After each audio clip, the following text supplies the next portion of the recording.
Hello everyone welcome back to smart Odisha YouTube channel. So friends देखो दिनक गोटे दिन में दुईटी निजुक्ति परीक्षा ए नहीं द्वंद्व परीक्षार्थी। तो चलते डिटेल्स देखा ता पूर्व चैनल नुआ थे एवं ही सब्सक्राइब कर दिंतु भिडियोटी को एंड पर्यंत देखूँ। सो फ्रेंड्स देखो Odisha high court assistant section officer AS पदरे निजुक्ति लगी प्रक्रिया चली। प्रिलिमिनारी परीक्षा शेष होगा पर एबे बाकी दुईटी स्तर परीक्षा आसंता 13 और 14 तारिख में होगा धार्य होईछि। मे 14 रे ओडिशा स्टाफ सिलेक्शन कमिशनर पक्षर combine graduate level recruitment examinations preliminary परीक्षा सारा ओडिशा रे अनुष्ठित हेबो।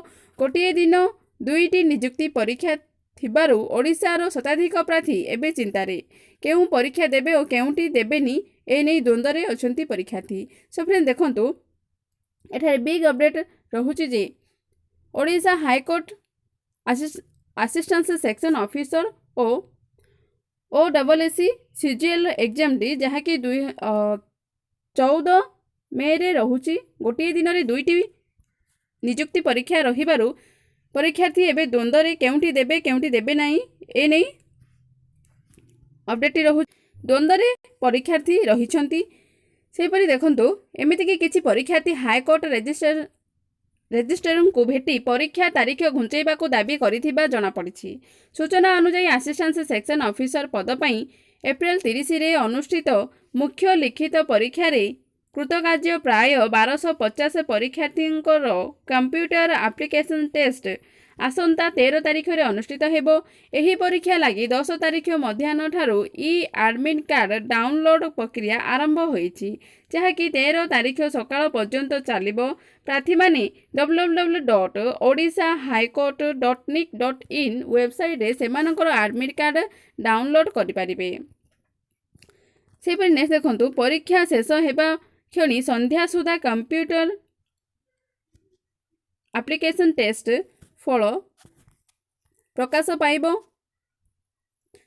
करा जिवो। जेउ माने एथिरे योग्य विवेचित होइथिबे सेमाने मे 14 तारिख रे ओडिशा जुडिशियली एकेडमी रे हेबाकु थिबा साक्षात्कार परीक्षा रे भाग नेबे।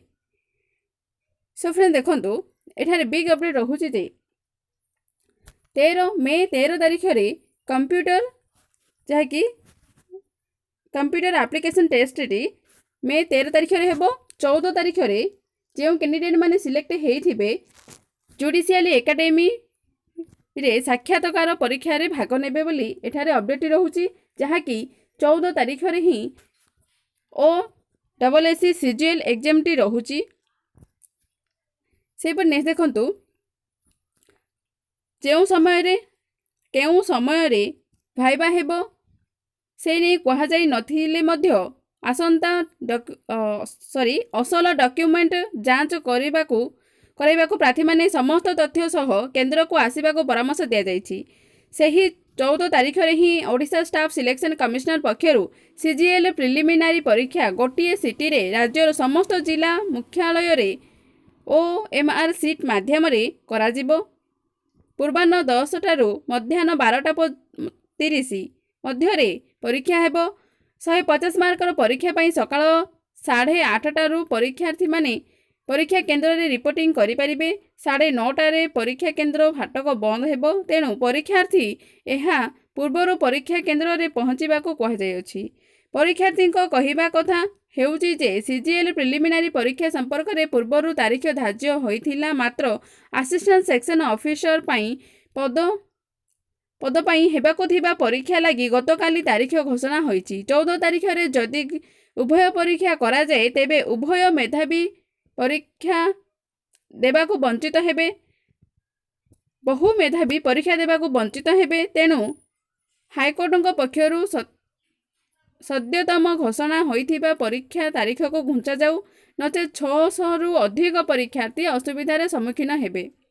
सो फ्रेंड देखंतु एठारे बिग अपडेट रहुछि जे गोटे दिन रे दुईटी निजुक्ति परीक्षा रहुथिबारु परीक्षार्थी माने परीक्षा जहाँकि परीक्षा समय परीक्षा तारीख घुंचा जाऊ बोली कैंडिडेट माने दाबी रखिछंती नचेत 600 रु अधिक परीक्षार्थी असुविधार सम्मुखीन हेबे।